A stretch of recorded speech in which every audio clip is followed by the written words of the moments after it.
Hello, and welcome to the first edition of Artist of the Week brought to you by The Culture Shift. We're super excited for 2025.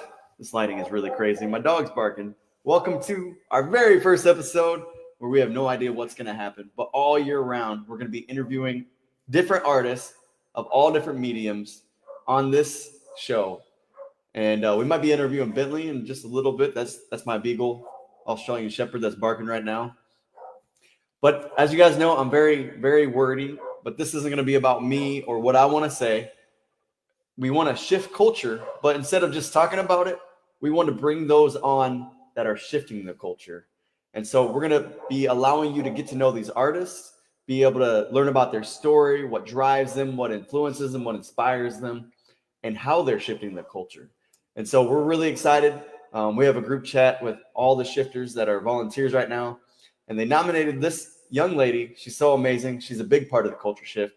So help me welcome to the stage, Stephanie MacDonald. I'm really nervous. That's okay. You're going to do great. So she likes to be behind the scenes, not in front of the spotlight, huh? But you're going to do great. We're so excited to have you on here. And the reason we're interviewing you is because not only we want to celebrate you as one of the founding members of the Culture Shift, but you're also an artist yourself. Is that correct? Yes. Awesome. What kind of art do you create? Mostly pencil sketches and portraits. Yeah. And you're very good. A lot of people are blown away by what she draws. But first, let's talk about some of the Culture Shift. You kind of married into it, but you were married to me before we started it. But Tim and I started talking about the Culture Shift, and you were like, yeah, we need that. And we had an event in Joliet, Illinois, and Big Trucks made a statement. You brought to Chicago something I've never seen in 30 years. And I was like, what's that, Trucks? He said, you brought unity. And I was like, that was the Holy Spirit. That wasn't me. That wasn't Tim. That wasn't the Culture Shift. That was the Holy Spirit. And so we started talking about this event at Promenade Park. And you're like, we should call it, what should we call it? Fort Unity. And she came up with Fort Unity. She's the person that named that. Here's our, maybe you can see the flyer. Oh, you probably can't see it. That's okay. You can look online and see it. So you came up with Fort Unity, and we could also call it For Unity? For Unity with a little cross in the middle, or Fortunity. So she's one of our creative directors. She's helped with the merch. She's helped with naming events, with running events, and just making sure that the vibe is there. So thank you for all you've done for Culture Shift. But this isn't about what you're doing for us. Tell us more about what it is to be an artist. Do you get to spend a lot of time with your art? I try to carve out some time each day. Just depends on like what assignments I have to do, what people want me to draw. That's awesome. You've been working with quite a few people. It's kind of like started small and then it just kind of started spreading out, and you've been really busy with it, huh? Yeah, I started probably about a year ago. I think you helped me find somebody that needed like artwork for a book cover, and then from there people were just asking me to draw different portraits and stuff. Yeah, it's actually Jeff Landis. He tagged me in a post by DL, and he said, I need a book cover. And this thing was crazy. She drew a zombie little kid. And that thing, I looked at it the other day. It was sitting on the printer, and I got scared. And I realized it was just a drawing by you. So great job on that. Great job on all your art. You've been drawing for most of your life. Did you kind of get started as a child and fell in love with art? Yeah, I was heavily influenced by my brother.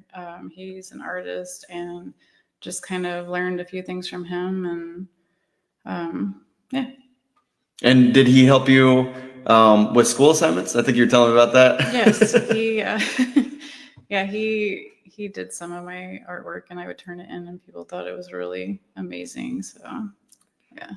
But then eventually you went to college for art. Is that correct? I did. I went for about a year, studied graphic design, and learned that's really not my thing. And so you got a certificate from what school? International Business College, which I don't think they exist anymore. So. But your certificate still exists. Yeah. And then you started a family, having some kids, and then you kind of stopped making art for a while, didn't you? Yeah. maybe 15, 20 years. I took a break and just started getting back into it about a year ago. What was the reason you took a break? Just raising children. It's kind of hard to do. And Every time you sat down to Yes. draw, Mommy, let's play. yeah. So it's okay if you're in a season where you're not able to do it, but the passion is still inside you. Do you think that's something that could inspire others to know that if they don't have the time right now, that there may be a season coming up where they can get back into it? I think so. As long as the passion is always there, like I don't think that dies. It just you take breaks. And Would you say that you're better now, or that you had to like reach a learning curve where you had to improve again? I don't know. I don't really know how to answer that. That's okay. I think you're better now. I saw some of your portfolio before, really amazing, but the drawings you're doing now are really amazing. So where do you draw your inspiration from? Where do I draw it from? Pun intended. Drawing. Yeah, Draw inspiration. I just get mostly like photographs, and I can't draw from imagination. It has to be something that I can see. There's two different types of artists. There's some that can draw from imagination and some that draw what they see, and that's me. So you draw from things that you see. Have you had some experiences recently where you saw things and it's inspired you to draw? Not just the photos that's been sent to you and asked to hire you, but what are some experiences you've had that you want to put on paper? There's like a couple still lifes that I want to do. I did take a trip to Mackinac with my mom, and I have a really cool photograph that I would like to either sketch or paint this year. And do you want to describe that a little bit, or do you just want us to see it when you're done? We'll make it a surprise. Awesome. Who are some people that have inspired you as artists, whether it's some musical songs, some music artists, or some artists that draw and paint? I don't know anybody in particular. I know that I am part of a Facebook community where we just share each other's art, and I draw a lot of inspiration from them.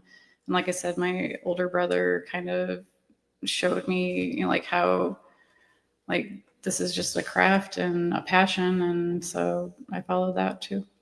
Nice. Is there any songs that's really resonated with you recently? No doubt. Shout out to me. Huh. Wait, the band, No Doubt? No. You like Gwen Stefani? No. Oh, but one of your favorite bands is Chevelle, right? Mm-hmm. And so you got to see them in concert a couple times, and that was really fun. One question I have.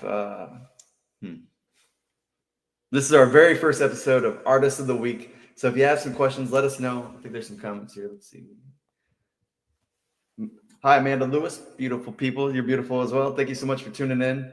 If you guys have questions for Stephanie, let us know. But our dog is barking again. Oh, yeah. So you've done some other types of art, some things that are really interesting. So one, I'm looking at the doll houses here. You built some doll houses. One of them is a tiny museum, a tiny art museum. Mm-hmm. So you're able to like draw really, really small stuff. And then you've also done a type of art that just blows my mind. Do you want to describe that? Oh, writing on rice. Yeah. She writes on rice. Yeah, that was something that I was inspired. I believe it was the Johnny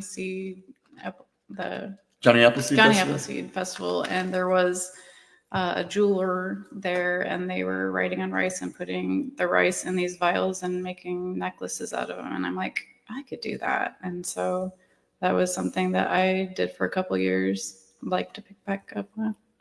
I couldn't even draw a stick figure on a Post-it note, let alone draw something on rice. So that I commend you for that. Mm-hmm. And then you've also done these tiny little paintings for your dollhouse. Mm-hmm. You also invited other people to make some art? Yes. Are you looking for more tiny little pieces of art? I am. Anyone that can paint. I believe they're maybe 2x2 canvases, 2-inch by 2-inch. And anyone that wants to add to that art museum, I can hang it on the wall. That'd be really cool.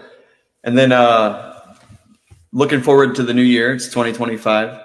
Do you have any artistic goals that you're looking forward for? I would love to learn how to paint. I've never really been a fan of it, and it's just something that I feel like I'd like to try this year. That'd be really cool. Taking from the inspiration you've gained, getting back into art, raising a family, and making art again, do you have any words of inspiration to inspire others to create? Whether it's singing, writing, dancing, or drawing, or even journalism. Like, what's up, Allen County 84 Info? Happy New Year. Yukon Chuck's here. Do you have some inspiration for some of these people that are creative, but they're looking for a hurdle to get over? Just start it. It doesn't have to be perfect. Like, there really is no perfect time to start something that you're hesitant on, and just go with the flow. That's good. Do you have a place where people can go and see your art? I just have an album on my Facebook page. You want to let them know how to spell your name so they can find you? Stephanie, like STEPHANIE, and then MacDonald, MAC. Just like my last name, because I changed your last name. He gave it to me. And then looking forward to this year's Fort Unity. What kind of things do you want to see there? Do you want to see art vendors? That would be cool. Yeah. So hopefully we can get some art vendors there. We can work with a lot more musicians. We're going to do a lot of good stuff this year, and she's a huge part of it. So thank you so much for being the culture shift, not just a part of the culture shift, but the one shifting the culture. She's somebody that's so positive, encouraging, loving, but she also doesn't take bullcrap. Like, if she sees an artist swearing on stage and there's kids there, she's like, we can't have that. And so she's not afraid to say, hey, let's actually shift culture. She'll hold people accountable, and she's so creative and wonderful. So thank you for all you do, between taking care of our family, taking care of our home, and being a part of these events. Thank you guys so much for tuning in. Do you have any last words? No, I don't. Because this is the last time they'll see you on video, right? Or are you going to do this more often? I'm good. Thanks. She'll be the co-host of the next episode. We're going to be doing this every single week. Artist of the Week with Culture Shift Challenge.